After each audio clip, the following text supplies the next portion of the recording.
तो किसान भाइयों, जब गेहूं की फसल 20 से 25 दिन की हो जाती है, यह समय ऐसा होता है जो पूरी फसल का सबसे महत्वपूर्ण समय होता है।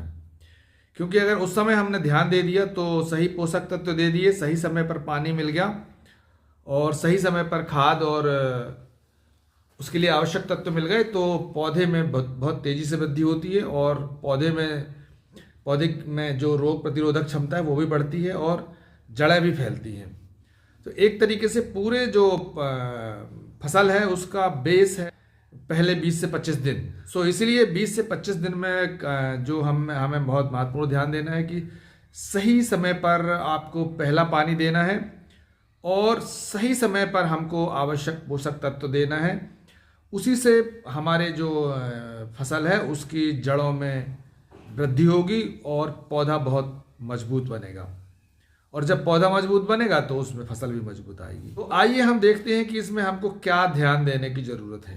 तो सबसे ज़रूरी चीज़ है नाइट्रोजन, और पौधे के लिए नाइट्रोजन बहुत ही आवश्यक है। और पहले जो 20 से 25 दिन हैं, अगर उस पर हम जो हमारे पास नाइट्रोजन की मात्रा है वो है 1/3, तो हमको पूरे जो फसल के दौरान जो हमको नाइट्रोजन की मात्रा देना है उसका 1/3 हिस्सा हमको पहले 20 से 25 दिन में हमको देना है।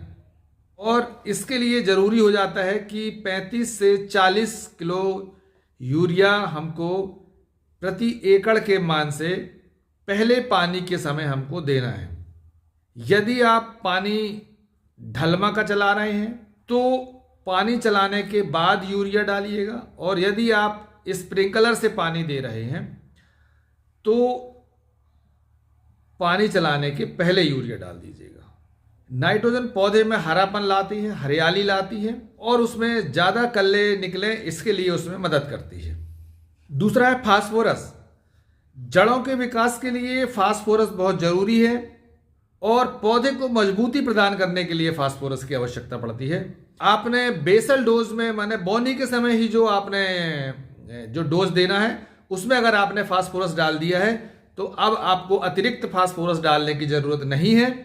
और यदि आपने बोनी के समय फास्फोरस नहीं दिया है तो आपको ये जो 20 से 25 दिन में आप पानी दे रहे हैं उस समय आपको फास्फोरस देना बहुत ज़रूरी है, और इसके लिए आपको डीएपी का छिड़काव करना चाहिए। तीसरा पोषक तत्व है पोटास। पोटास पौधे की रोग प्रतिरोधक क्षमता को बढ़ाती है और पौधे में जल के संतुलन को बनाए रखने में मदद करती है। और इसके लिए ज़रूरी है कि जो MOP म्यूरेट ऑफ पोटास आती है उसकी मात्रा आपको 15 से 20 किलो प्रति एकड़ आवश्यक है।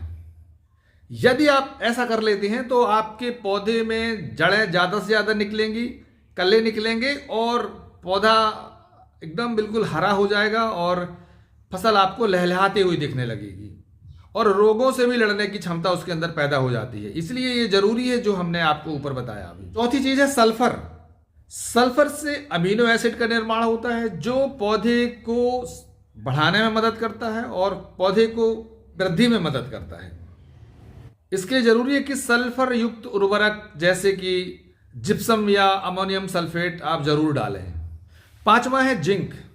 जिंक जो है वो फसल में पत्तियों के विकास के लिए और कल्लों के निर्माण में बहुत सहयोगी होती है, और इसकी मात्रा जो है वो 5 किलो प्रति एकड़ के हिसाब से जिंक सल्फेट आप अपने खेतों में डाल दीजिए।